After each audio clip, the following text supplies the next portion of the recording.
이번에는 참사가 벌어진 이태원으로 가보겠습니다. 사고가 난 지 이틀이 지났지만 여전히 참사의 그림자는 가시지 않고 있는 분위기라고 합니다. 취재기자에게 직접 들어보겠습니다. 우종환 기자. 네, 이태원 참사 현장 앞입니다. 뒤로 보이는 분들이 그 현장을 지키는 경찰들이군요. 현장 분위기 참 침통하겠습니다.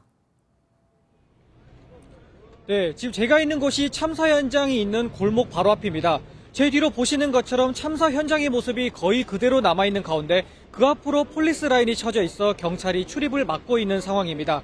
그 앞에서는 저희뿐만 아니라 국내 외신 취재진들이 모여 현장을 취재하고 있는 상황이고요. 라인 뒤쪽으로 있는 현장에는 지금도 헬로윈 용품이나 생수병 같은 물건들이 널브러져 있어 참사 당시의 모습을 조금이나마 전해주고 있습니다. 오늘 오후 2시쯤에는 경찰이 이곳 현장을 찾아 2시간가량 합동 감식을 벌였습니다. 경찰은 현장에 있는 유류품 일부를 어제 시신 임시 안치소로 썼었던 원효로 다목적 체육관으로 옮겨 정밀 조사를 벌이고 있습니다. 앞선 리포트에서 전해드린 대로 이번 참사가 불가항력의 사고였는지 아니면 누군가 책임을 져야 할 사건인지 여부를 파악하고 있는 모습입니다. 오후 5시쯤에는 한덕수 국무총리가 찾아와 역앞 추모 공간에 헌화하고 참사 현장을 둘러봤습니다. 조금 전부터 사고 현장 앞 이태원역 일대 도로 통제는 일부 해소돼서 지금은 차량 통행이 이루어지고 있는 모습입니다. 사망자가 현재까지 154명으로 집계가 됐는데 모두 신원 확인은 다 된 겁니까?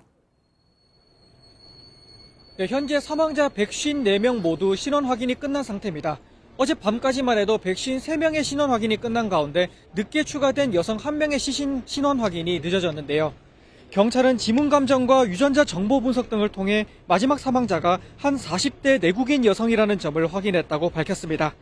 이로써 사망자는 남성은 56명, 여성은 98명이고 사망자 중 외국인은 모두 26명입니다.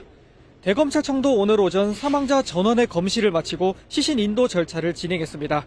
이 중 일부 유족들은 부검을 요청한 경우도 있는 걸로 전해집니다. 부상자는 오늘 오후 6시 기준으로 총 149명이고 이 중 중상은 33명, 경상은 116명입니다. 그곳 상인들은 어떻습니까? 아직 영업을 하지 않고 있다고도 하던데요. 네, 맞습니다. 이곳에 있는 이태원 일대 상인들은 추모 분위기에 동참하기 위해 현재까지 영업을 대부분 중단한 상태입니다. 일부 점포들은 국가 애도 기간이 끝나는 5일까지 영업을 중단하겠다는 안내판을 붙인 경우도 있습니다. 이곳 상인들은 참사 당시 피해자들을 구조하기 위해 나서 CPR 등을 돕기도 했었죠. 저희 취재진은 오늘 이곳 상인들을 만나보며 얘기를 들어봤습니다. 이 피해자들에 대한 애도와 안타까움을 표시하면서도 한편으로는 우려의 감정도 드러냈습니다.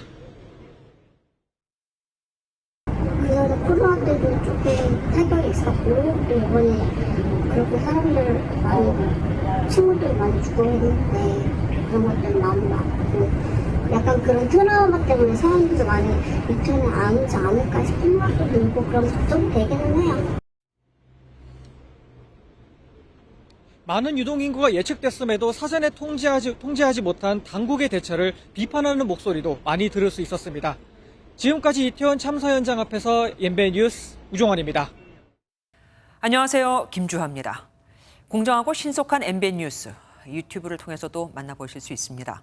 특히 더 많은 뉴스와 라이브를 보고 싶으시다면 오른쪽을 눌러서 구독하시면 됩니다. 어렵지 않죠? 빠르고 정확한 뉴스로 계속 찾아뵙겠습니다. MBN 뉴스를 시청해주신 여러분 고맙습니다.